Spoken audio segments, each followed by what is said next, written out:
Welcome to Madan Mohan kitchen. তো আজকে মা বানাবে খামন ঢোকলা।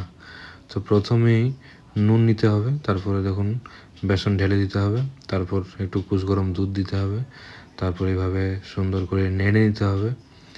নাড়ার পর এইভাবে একটা ইনো দিতে হবে। দেখুন ইনো দেওয়ার সাথেই সাথেই ফুলে গেল। তারপর গরম জল চাপিয়ে থালাতে ঘি বা তেল লাগিয়ে এভাবে ঢেলে দেবেন। তারপরে 10-15 মিনিট ঢাকা দিয়ে দেবেন। তারপর খুলে দেখবেন হয়েছে কি না। দেখুন হয়ে গেছে আমাদের। এই কাঠি নিয়ে দেখে নেবেন, তারপরে সুন্দর করে কেটে নেবেন। তারপর দেখুন কত সুন্দর নরম হয়েছে, দেখেই বুঝতে পারছেন হয়তো।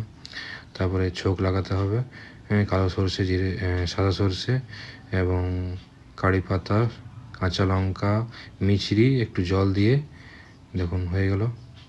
এভাবে ছোকটা দিয়ে দেবেন। খামন ঢোকলা রেডি। খুবই সুস্বাদু হয়েছিল, খুবই নরম হয়েছিল। আপনারা বাড়িতে ট্রাই করুন। হরে কৃষ্ণ।